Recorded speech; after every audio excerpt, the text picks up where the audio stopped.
Welcome, welcome, welcome to another Wise Women Roundtable. And wow, do we have a lot to share with you because we are in, we're always in unprecedented times, but it's like off the charts and crazy, insane time that we've been in and that we're going to continue to be in, that it is happening for us to get us to where we are truly meant to be. And it can feel a little challenging. It can feel disruptive. It can feel like what the heck is going on, or what the hell is going on right now. But we're recording this as we're approaching the March equinox, and this March equinox is amazing. And so the energies that are happening as we approach the March equinox are amazing. So the first thing I wanted to share is that we've got Chiron as a major feature, and Jupiter and Chiron together. In fact, they are within less than a degree right now as we're doing the recording. They're going to stay within 5 degrees until Beltane. They will be exact on March 12th. So this will be released probably before the you'll get to hear that. But even if you don't hear this before March 12th, the energy will be very present. So Chiron and Jupiter in Aries, what in the world does that mean? And of course, the March equinox is when the sun reaches 0 Aries. So the whole Aries energy is so present for us right now. Chiron is all about shamanic healing. And it's basically turning the wounds into our medicine. So whatever wounds we may have had, whether they're physical, mental, emotional, spiritual, any kind of wounding that we may have, the opportunity is to turn it into our medicine so that we're not at the effect of the wound, but the wound becomes a strength. It becomes a gift. It becomes something that supports us in being who we really are, rather than from that wounded place. But that does take some commitment to be willing to engage that process of healing those wounds, doing the deeper dive into whatever that might be, releasing whatever we need to release, transforming whatever we need to transform. And when Chiron went into Aries in 2018, I put together this thought of how Chiron in Aries is about restoring cosmic justice. So how are we helping to do that? Or how is that happening within ourselves? Because we live in a fairly unjust world. If you look at things on the surface, it looks very unjust in many ways. And what does it take to establish justice? And Aries is here. It's like the committed, I am here to stand for justice and stand for what is right and true and good and the common good, and not just what's good for an elite few or for whatever that's about. So I felt into that, and what I saw was that there are 3 powers that Chiron and Aries is bringing forth for us to tune into to assist with this process: the power of love, the power of kindness, and the power of forgiving the unforgivable. And first, of course, we need to start with forgiving ourselves. And forgiveness is not something that you do. It's like we can say, oh yeah, I forgive you, whatever, but it's like, but for it to be genuine and true, we need to be in the frequency of forgiveness and forgiving first ourselves, because anything that we may feel has been unjustly done towards us, or that we maybe have not acted in the best integrity in a moment for whatever reason. Sometimes it was a response or a reaction or whatever that was. And getting to that place where we can be really forgiving who we are and what we have done, any mistakes we have made, any places where we feel that there may be some guilt or shame or fear or blame or judgment or anger or resentment or whatever it might be. That's our opportunity with Chiron and Jupiter. So this is what Chiron's all about, and Jupiter is expanding Chiron at this time. As we are doing this recording, it's massively expansive energy coming in to help support this intention. So if we can align ourselves with that and look at how we can work with this coming into the frequency of forgiveness. And to me, that's also similar to the frequency of pure love. When we're in a place of pure love, we're not holding grudges, we're not angry, we're not resentful, we're not seeking revenge or punishing ourselves or trying to punish somebody else or whatever it might be that we tend to do. So that frequency, tuning into that frequency, what does it take to let go, and maybe going out and offering to the earth all our hurt and pain and guilt and shame and fear and blame, all the ways that we have defended ourselves, try to explain things away, just letting all that go as much as we possibly can, so that we can come into this place as we approach the equinox. And this equinox is featuring a new moon. And that doesn't happen all that often. It did happen about 19 years ago. We had a new moon very close to the equinox. And so the seed point, if we look at the new moon as a seed point, we're seeding these intentions. So any work we can do now as we're approaching that equinox and beyond, because again, Jupiter and Chiron are going to be close together until Beltane, close enough that that energy is with us all this time. A couple of other quick things is that Neptune is with the sun and with Mercury, and on March 15th and 16th, and squaring Mars on the 14th. So Neptune's bringing in this big energy as well. And that is the, to me, I feel like it's the dreaming energy. How do we dream in this new reality that we're going to seed at the equinox? And let go and grieve everything that's in the way of us being able to do that. So that process of grieving, deeply grieving what we need to grieve, and just give ourselves permission to be there. And there are cultures that have grieving ceremonies that they do regularly, as like tribal cultures in Africa, they do that. And I got to be a part of one here in Tucson, Arizona back in 2010 that absolutely changed my life.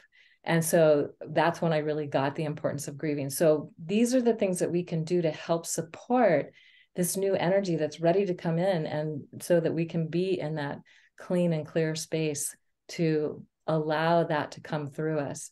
So we want to practice being in the frequency of love and forgiving ourselves, forgiving the unforgivable within ourselves and others, and also practicing kindness, especially to ourselves at this time, so that we can approach this new energy. Oh, and just one more thing.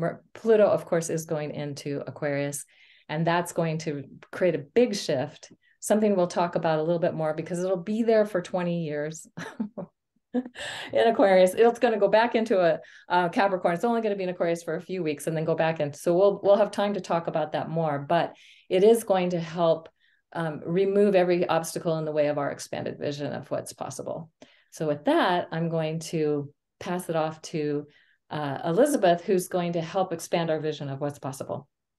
Oh, thank you. I'm going to write on two pieces. What are the new energies that are showing up? And of course, a couple of tools, some more tools to help us with the wounding that's healing. And the wounding that's healing is also related to the shattering of illusion. And in the past year, we had a lot of energy coming through that was really dense, and it was kicking everything up for us to examine. And so we had this opportunity for us to go really deep into the examination of those woundings and the cultural and spiritual conditionings we've had, even past life pieces that needed to come out onto the table. So it was sort of like a big puzzle that got spilled out onto the table. And now the puzzle pieces are getting put together. And, you know, you don't end up doing a puzzle necessarily from one corner to another perfectly. You get little chunks of your puzzle done, and you start to see, oh, I see what this part of this picture is here that wasn't so clear before. And so you get little pieces that come along until the bigger picture is very, very clear. And that bigger picture is not fully clear yet. I think it'll probably take the rest of the year for the puzzle to be done, because it's a big puzzle. So some of the pieces that are showing up right now are to allow this very clear light to come in and shatter any illusions. It comes down like a hammer. It's the energetics of Kali, which is time. And this shatters any sort of illusion in your way that keeps you from or distorts the energy that's available. So some of the shattering that's happening has to do with the wounding, but when you drop past any sort of wounding, you're going to find a fear-desire dynamic. And that fear-desire dynamic, I believe, is really important as a guidance tool to keep making sure that you're aware of how you fear and desire whatever's happening in your life. The desire for initiations or different events can be very elusive because we don't often think that we are desiring troublesome or initiation level events. But the truth is that we do. We want this in consciousness. And as a navigator of consciousness, you're always going to come up against the thing, the next big fear that you have to shatter. And there's been an interesting tool that has come up in my own initiations over the past 2 months, my initiation into fearlessness. And this fearlessness is so precious as a gift. It's part of the energies available on the other side of all of this effort.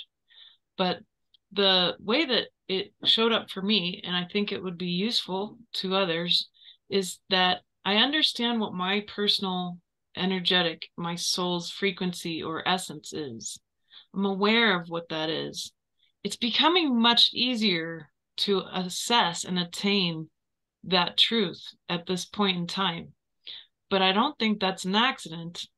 I think that it's related to then this very interesting part in consciousness where you actually seek out your opposite. And if I intended for this year to start out with, I need to get down to the bottom of the last vestiges of the most awful fear I can get to.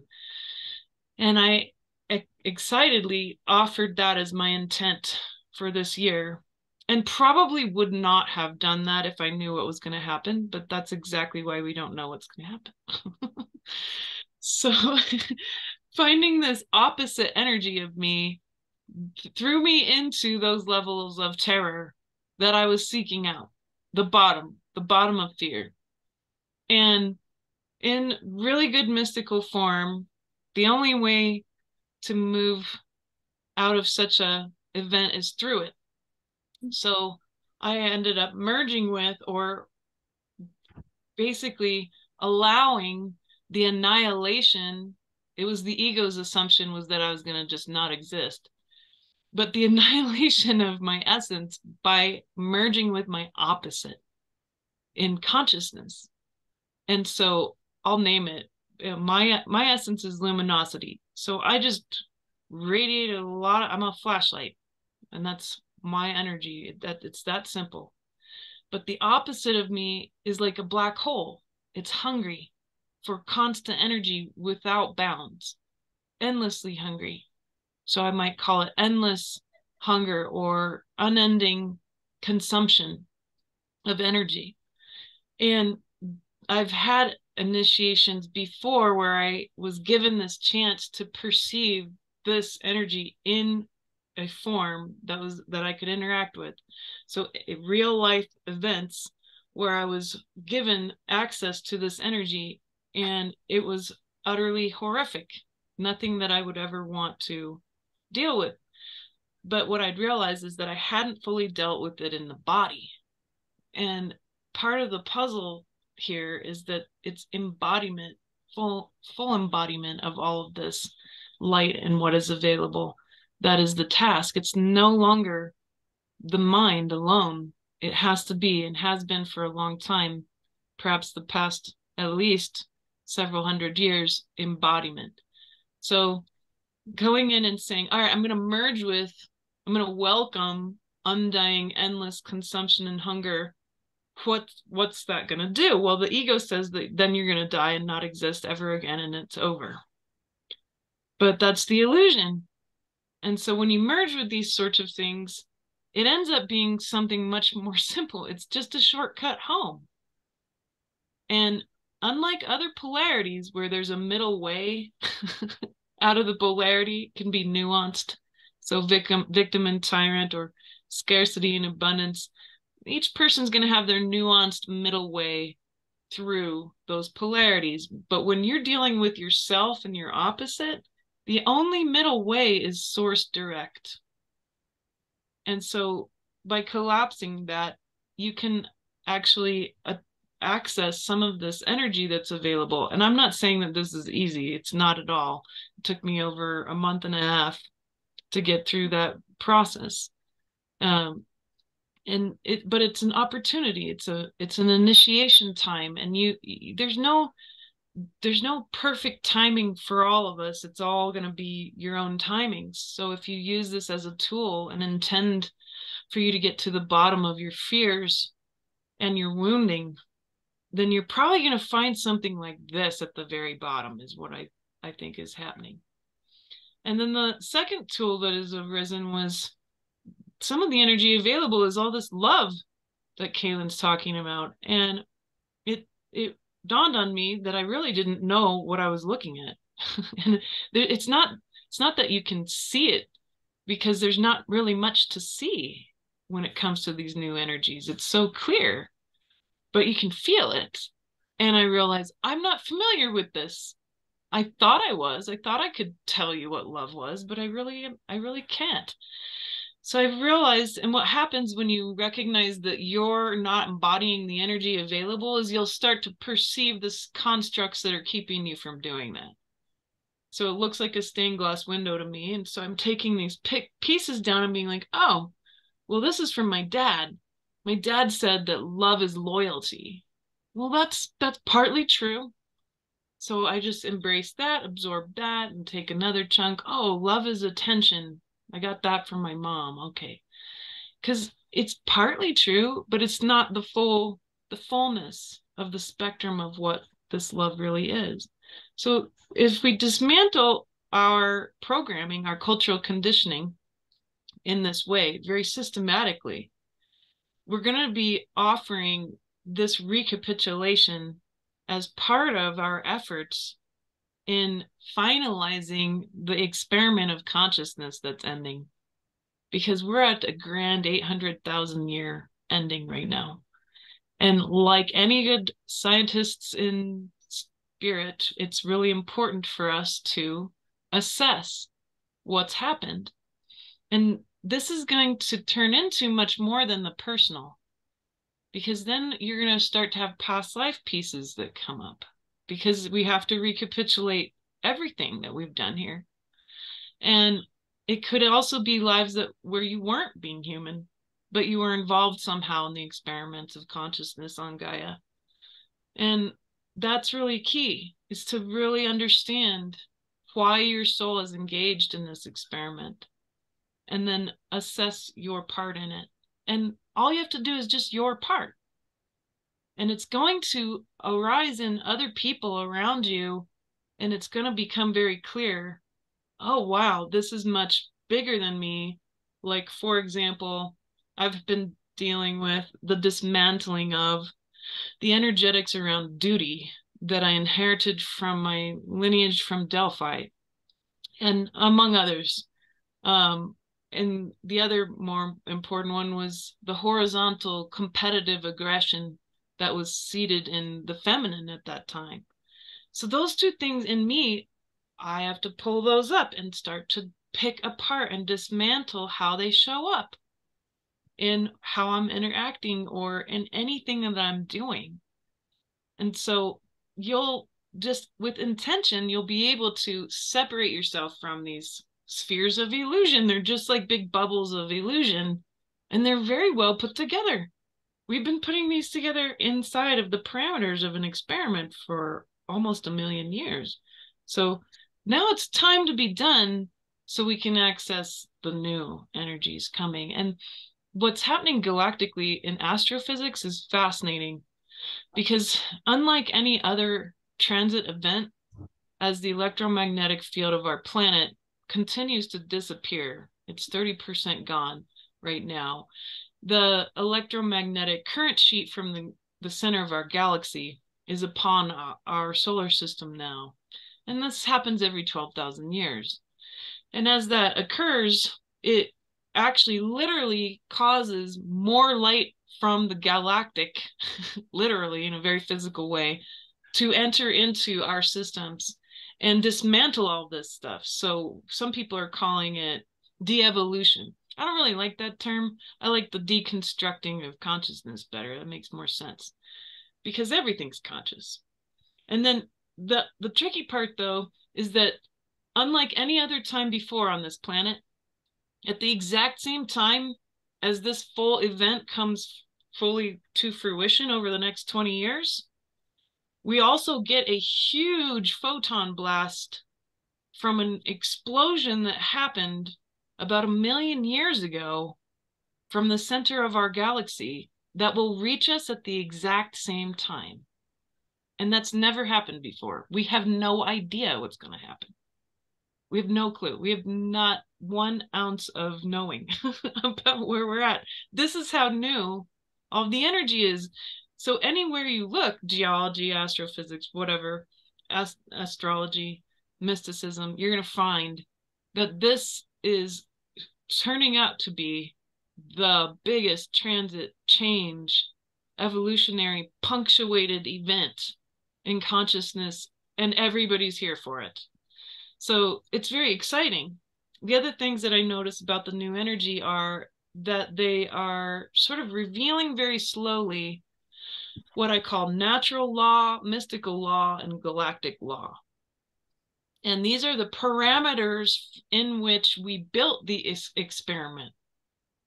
So if you imagine you're doing experiments in a lab and you've got your tools and you were given a certain set of tools to work that experiment, but it turns out there is a storage area with like 1,000,000 more tools, but that's not what that was not agreed on, that you were going to have access to all of that. You were given a certain set of tools to do this experiment, and it was agreed on, and you agreed on it too.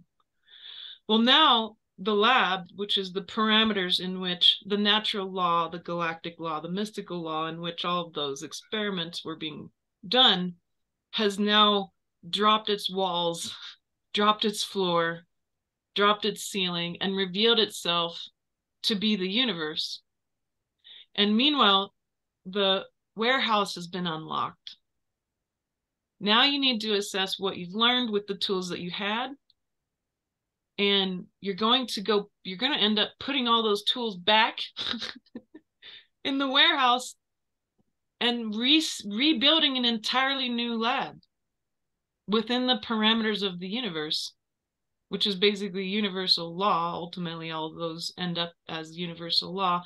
And then you have to go through all the 1,000,000 tools in the warehouse to decide what we're going to use next.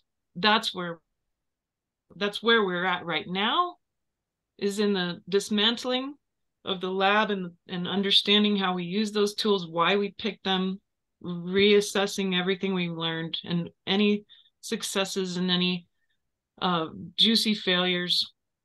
And now we're heading into something that is so unique.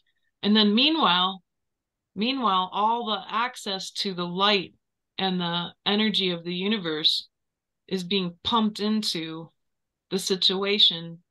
So no longer are there the same universal parameters that we worked in before. That's all gone. So this is why this feels like the biggest moment in time every day, because it is. And to be gentle with yourself. And with that, of course, I'll hand it off to Sarah, who's going through and experiencing, I think, something very similar. I am indeed. Thank you, Elizabeth. So just picking up at what Kaylin was talking about, the wounded healer, that's definitely me right now in a very 3D sense. I'm not owning it as a new ID, but with a sense of humor, and also using the word shatter and all that you've spoken about, Elizabeth, how really mirrors some of what I'm experiencing. So I came here today thinking, I don't know quite what I can contribute, not because I have nothing to contribute, but because I'm right in the middle of a very shamanic healing process, which I'll share a little bit about in a minute. But as I was watching us all, my eye was drawn to this beautiful orange flower that's sitting here on my desk. So I think she's here with us anyway, but I'm going to introduce her because I think there's 5 of us here today, not 4, well, it's probably many more, but she's an active participant. This is a sun star, and she's a lily of exactly the same family, and she actually looks very similar to the Star of Bethlehem, which is in the Rescue Remedy, which is white, looks really similar to that. This is orange. So I saw her, she's just sitting here in one of the local shops, and I was like, oh my goodness, I need to spend some time with you. So because she's from the Star of Bethlehem family, she's going to be definitely working with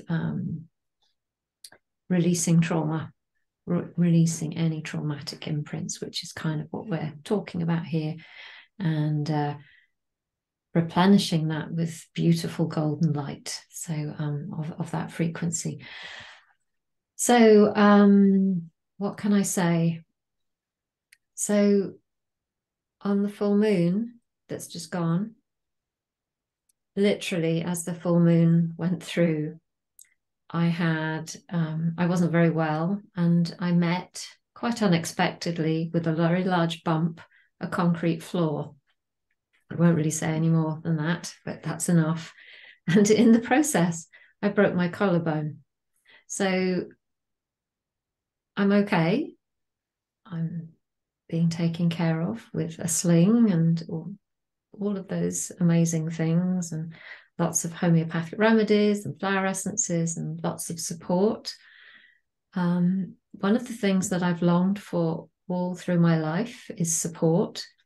And it came to me just because every time when I take the sling off, I mean, I'm sure you don't really need to see my sling, but I'll just use it as a graphic here. When I take this off, my arm hurts a lot. But when I put it back on, it's just like, actually, I'm not even in pain. And I'm like, oh my goodness, I have support. So I just started to notice on a very sort of grassroots level, all the support that was in my life, even down to that.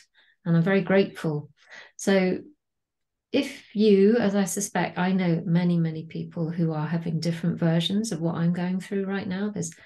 We're all over the planet, and especially if you're watching this, if it is you and you're in the raw parts of it like me, there will be a whole load of support around you. You know, it's just in very unexpected places and expected places.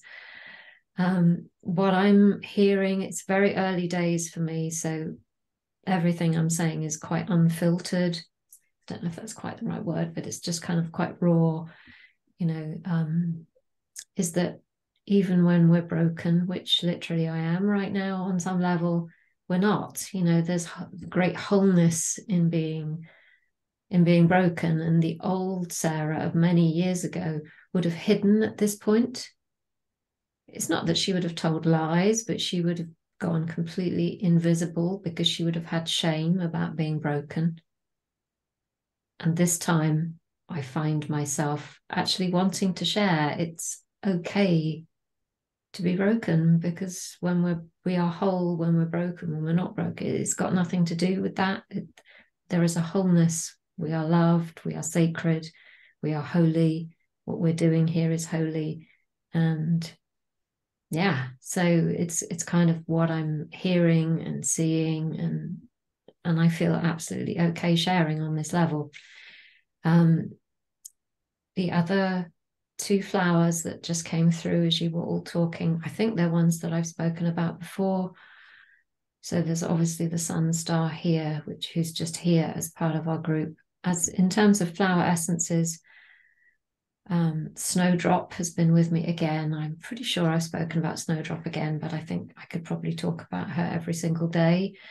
Snowdrop, to me, she's obviously one of the first flowers to come up in the spring.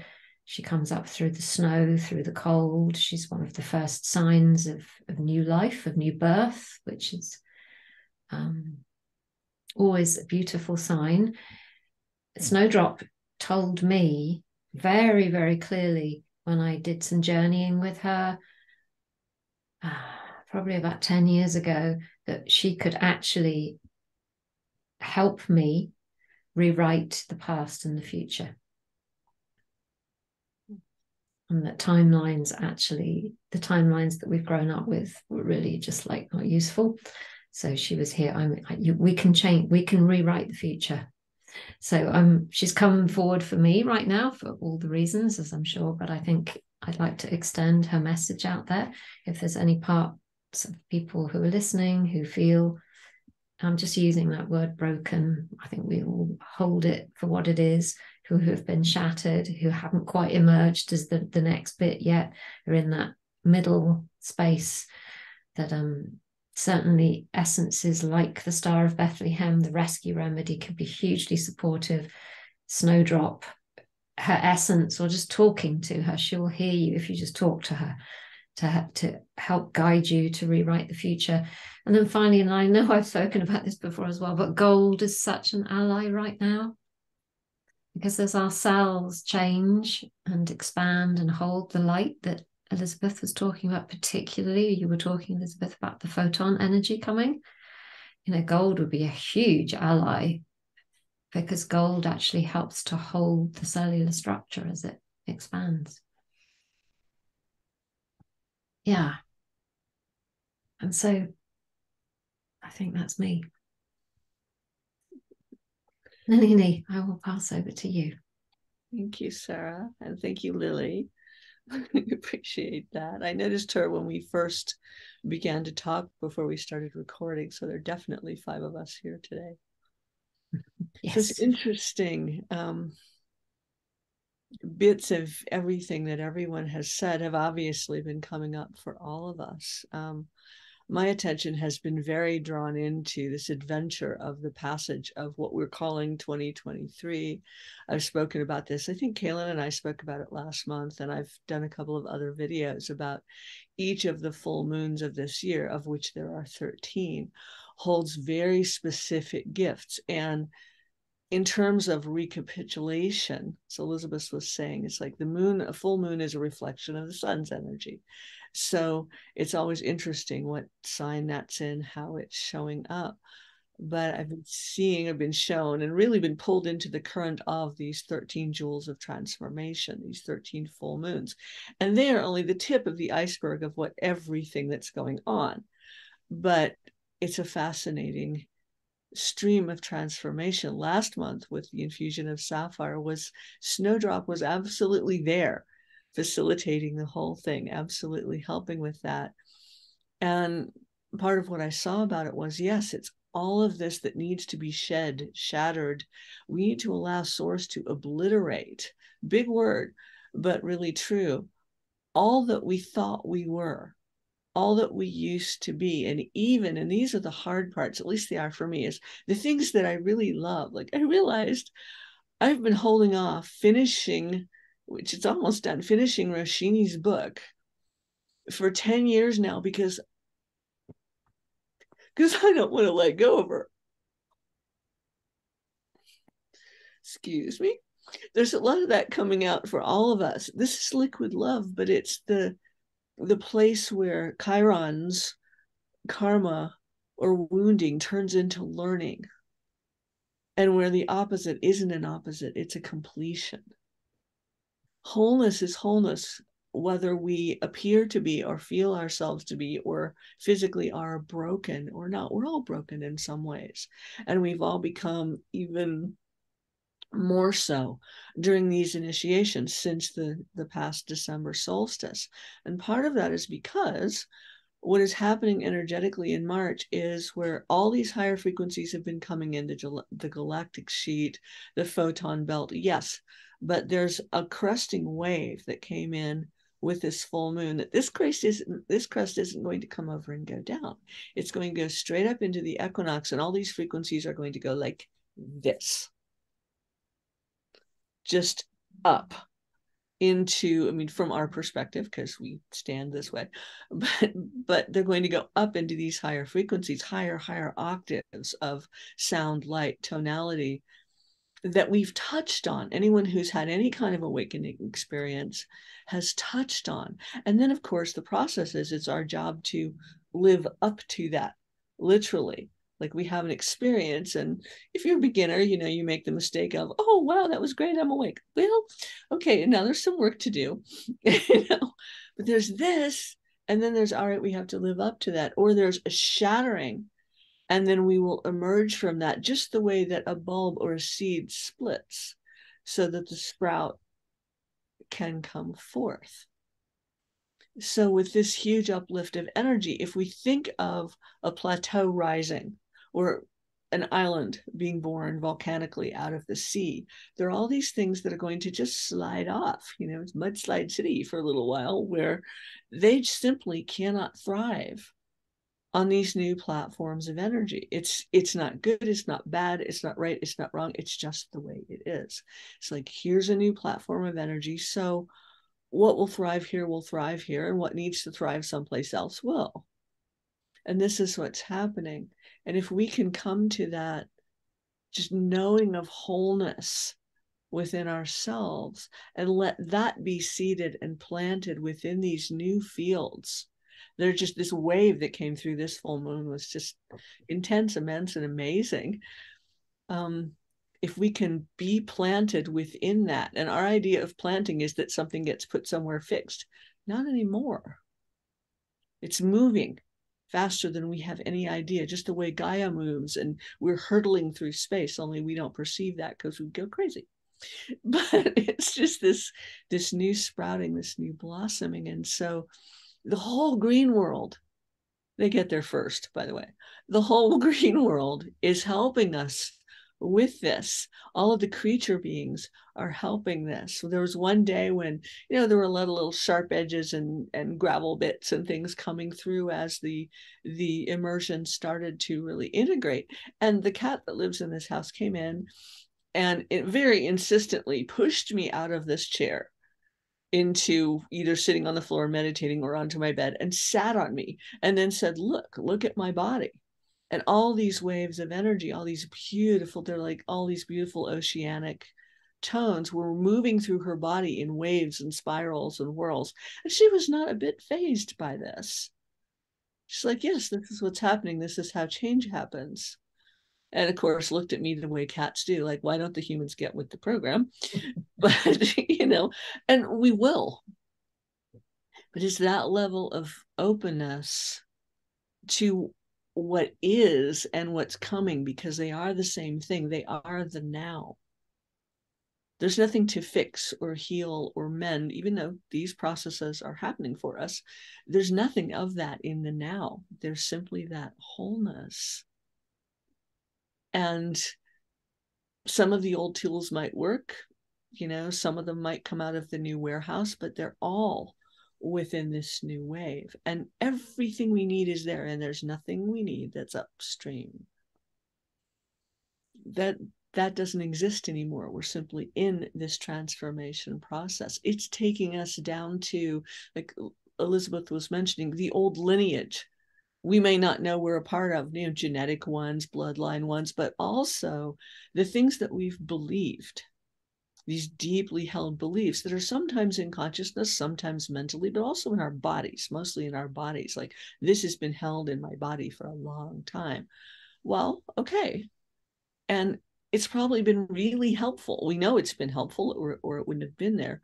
But even that is being shifted now. Even that has to allow to not so much be deleted, but to be completely, thoroughly, and unconditionally transformed. And that's what's happening. That's what's going to happen in this upheaval of energy. And then, of course, there'll be another one in June at the solstice. But by then, we will have maybe integrated this one, and it will move us maybe forward, maybe upside down, maybe backwards. We don't know, but it will move us in completely different ways, from the inside out, from the wholeness out, and as tender and gentle, and in that place that goes beyond forgiveness, that says everything plays a role. All roles have a place in reality. And I've played roles that I could say right now I'm not proud of, and maybe that's bringing up shame, but it was a role that was played. And so if we need to go through the forgiveness doorway, we do, but it's also just realizing reality is made up of these roles. It's how the illusion works. And none of them are great and none of them are awful. They all simply serve a purpose. And everything that has to do with service and purpose and duty and even joy and laughter is changing. One of my theories is at the end of this year, we'll all speak unicorn. Because why not? I mean, love and laughter, right? That would be fun. That would be different. So anyway, it's this magical time we're in. And I think it's just amazing that all of our celestial neighbors are helping us with this, are giving us the assist that they are. So thank you for all of you that have stayed with us, hung in there, listened to this, and for letting us share what source moves through each of us for all of you.